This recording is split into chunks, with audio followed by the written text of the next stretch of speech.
Plants are often disregarded and relegated to the background as part of the furniture. However, plants experience and recognize the world just as animals do. They fight for territory, search for food, fend off predators, and hunt prey. They do all of this without eyes, ears, or brains.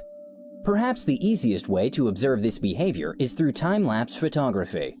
This technique reveals that plants move with purpose, which indicates that they must be aware of their surroundings. This is vital because plants need sophisticated sensing devices in order to respond correctly to external stimuli. So, what exactly is plant perception? Maybe it's not quite so different from our own. In 1973, a book titled The Secret Life of Plants was published.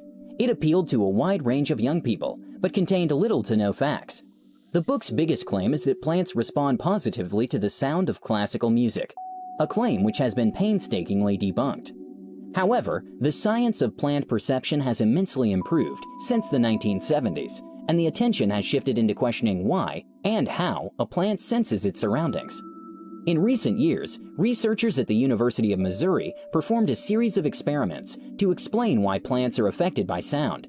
They found that a Beethoven symphony evoked no response, while the sound of caterpillars eating caused the plants to release a chemical designed to fend off predators, as they felt they were being attacked. The researchers showed that plants respond to sounds that are relevant to their environment and survival. This is what scientists refer to as ecological relevance. Researchers from the Swiss Federal Institute of Technology in Zurich have also shown that some plants take this ability a step further. In addition to being able to hear insects that are close by, some plants can also smell them, or smell faint signals released by nearby plants in response to them. In theory, plants are not much different from us. They see or hear something and react accordingly. But how do they do it without sensory organs, without eyes, ears, or brains? The photoreceptors that plants use to see, for example, are fairly well studied. But to better understand the underlying mechanism, researchers at the University of Missouri tracked down the part of a plant that responds to sound. They found that mechanoreceptor proteins may be responsible. The idea is that sound waves generated by insects that are nearby hit the mechanoreceptor proteins found in plant cells. These sound waves leave micro deformations on the surface of the plant. It is these tiny deformations that get converted by mechanoreceptor proteins into electrical or chemical signals. Proprioception is another ability plants share with us. This is what's referred to as the sixth sense, which allows us to generally know where various parts of our body are in space, among other things. Plants also have mechanoreceptors that detect changes in their surroundings and respond accordingly.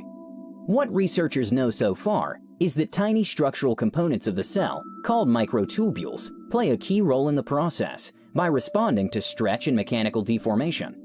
Electrical signaling in plants was first proposed in 1874 by physiologist John Burton Sanderson to explain how the Venus flytrap senses its prey.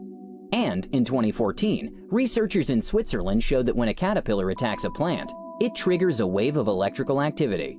What's astonishing about that particular research was the discovery of molecules called glutamate receptors. Glutamate is an important neurotransmitter in our nervous system, and it functions the same in plants, except plants do not have nervous systems. One possible explanation is that electrical communication has evolved in two different ways, but ended up at the same destination. This discovery opened the door wide open in the field, inspiring new disciplines that study memory, learning, and problem-solving in plants. Some lawmakers, specifically in Switzerland, went as far as calling for the protection of the dignity of plants. Some scientists, however, believe that complexity shouldn't be confused with intelligence. Despite the apparent disadvantages and the lack of a nervous system and other components, plants are equipped with the necessary tools to do exactly what they need to do. The plant Arabidopsis, for example, has 11 types of photoreceptors, while humans have only 2 types. This means their vision is superior to ours, in a way.